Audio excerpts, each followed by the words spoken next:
Hello again, Stride piano fans.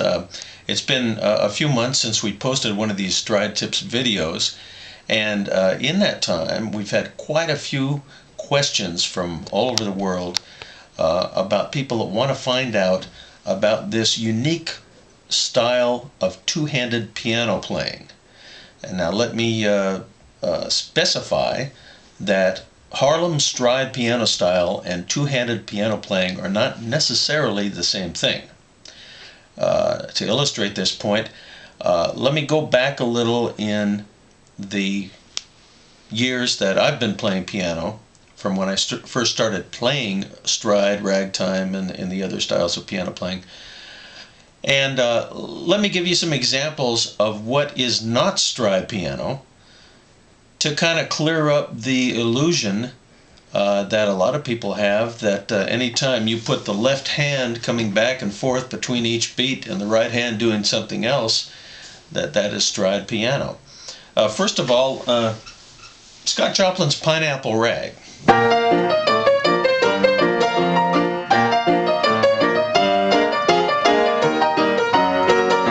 Okay, that's classic ragtime from the Middle West, and that is classic ragtime. It's not stride piano. It stays within octave chord in the left hand, and is in pretty straight time, and it doesn't swing.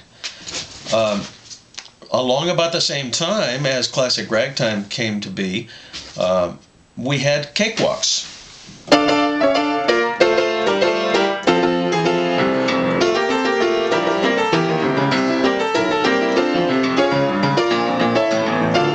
Okay, that's a little thing called Creole bells from the early part of the 1900s. And the cakewalks, when played on the piano, were accompanied by a lot of activity in the left hand, but as you can tell by the strictness of the beat, they were more aligned with marches than they were with any kind of jazz. And remember, stride is a jazz style of piano playing. We get to New Orleans jazz just after the ragtime era, the early 1900s, and you had greats like Tony Jackson and Jelly Roll Morton playing their style of piano. And it was a completely unique style of piano playing that grew out of ragtime and blues and some of the early jazz. Again, not necessarily stride. Here's Jelly Roll's King Porter Stomp.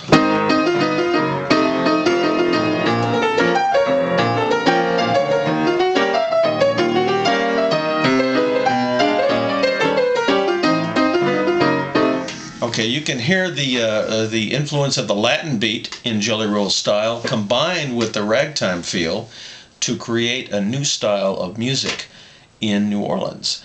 Again, New Orleans jazz, not Harlem stride.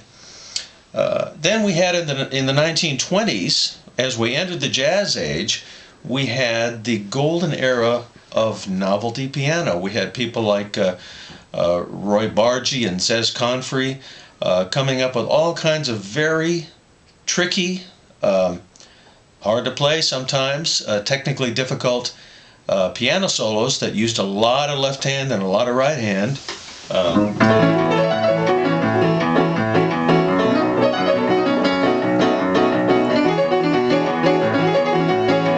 Zez Confrey's Dizzy Fingers, novelty piano solo, and again, it took a certain amount of technique to be able to play these things, but it was not a jazz style, and it did not move and establish a groove like the early jazz styles did. Novelty piano. Two-handed piano. What could be a better example of two-handed piano than Boogie Woogie?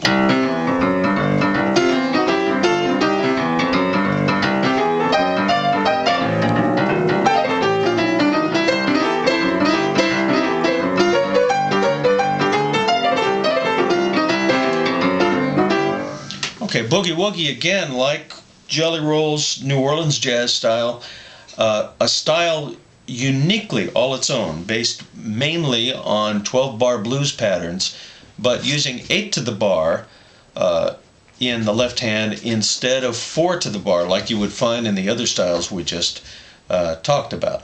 And that's boogie woogie, also a very technically demanding style of piano playing, and one of the early jazz styles, because boogie woogie really had to move to get the people's feet tapping.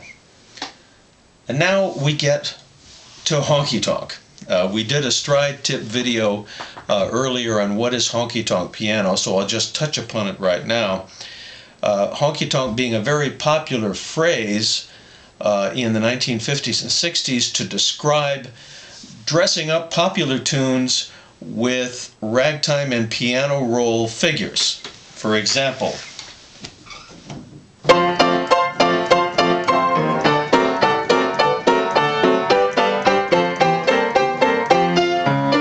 okay, that's straight. Now let's dress it up and make it a little honky tonk.